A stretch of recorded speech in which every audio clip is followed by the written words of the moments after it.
Okay, now we're entering phase 2.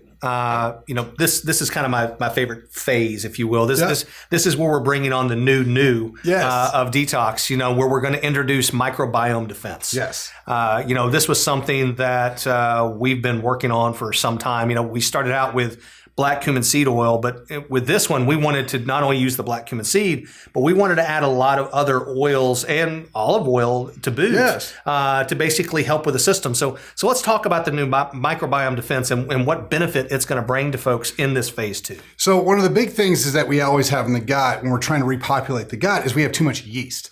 And so we see all sorts of stuff, skin issues, we see all sorts of headaches issues, all sorts of things from yeast. But the problem is that you can't repopulate or grow the good bacteria in the gut if you have a lot of yeast. So we got to kill the yeast. And so this helps kill the yeast, but it also helps kill the parasites. And there's lots and lots and lots of people with parasites that we need to get rid of. And so this will start helping to kill some of those parasites as well, allowing your body to absorb those nutrients that the parasites were stealing. And so it can, in a lot of cases, make all the supplements that we're taking much more powerful and much more beneficial to our bodies. So let's talk about, phase 1, we flush the kidneys and the bowel. So basically the secondary filtration system, if you will, we basically clean that out.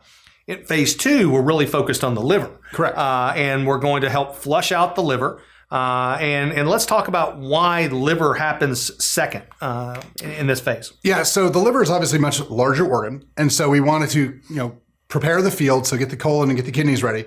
But the liver is really the most important organ in the body. People say, oh, the gut's super important. And yes, the gut's super important. But all that inflammation you have in your gut, what organ do you think pulls that inflammation out? Your blood pulls the inflammation out of the gut and then goes to the liver, and the liver then pulls all the inflammation out of your blood. That's how we clean the gut. So when we're talking about getting the inflammation out, getting the gut working again, we got to get to the liver to make everything work. Plus, if we can get the liver to clean up, we can start making sleep better. We can start making all kinds of things better.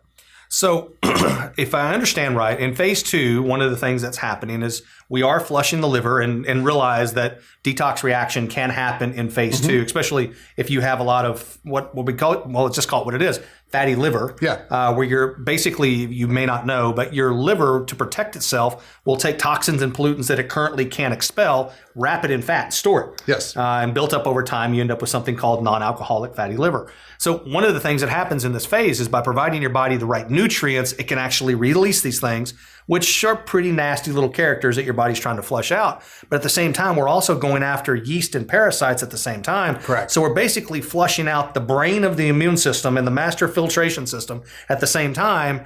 And one of the most important things to help the flushing component is water. Yes. And we have to make sure we're drinking our water. So yes, again, 100 ounces of water is the minimum, not the goal, minimum. This applies to everyone. Yes, I know that's a lot of water, but it does count if you're using Hydrate and your Energy and your Slim Plus and other products that Ideal Life has. Yeah. That counts, but we want to make sure that people are consuming enough water to basically help flush these things out. But as we get towards the end of phase 2 and before we get to phase 3, one of the things I want to make sure everyone understands is whole purpose of the detox is to get you to phase 3. Yes. So I want to make sure people understand that, yes, this may be rough, this may be hard, because for some people, the experience isn't the greatest because you're getting rid of a lot of years of built up stuff. Yeah. But as we get through the end, there is light at the end of the tunnel. Yes. So let's talk about that. Towards the end of phase 2, we're talking about people that are in the second, third week. So, what are some of the things you've seen in your patients when they get to there? Oh, probably the best thing is that people are getting their energy back. And so what's fun about energy is when they start getting their energy back, then at the end of the day, they're not exhausted. They're like, hey, I've got some energy. Maybe I'll start working out again. And so they start working out again, and then everything in their life starts getting better. And then the other stuff that we see is the brain fog starts going away. The bloating, some of the gut issues start calming down. They start noticing that they can do the things they didn't think they could do before. And then the sleep. And as we start cleaning the liver, a lot of times people who are waking up between 2 and 4 in the morning, that stops happening and they get deeper, better, more restful sleep. And again, they have more energy and they feel better all day long. So it's a really, really great thing. Once we get this stuff cleaned out and we get the body working again, you just feel like you're supposed to. Like the body was designed with a purpose. It's just so much better when it's clean. Well, we're at the end of phase 2. We're about to talk about phase 3, and I can't wait till you get there. So until phase 3, Dr. Chalmers and myself will be back with you soon.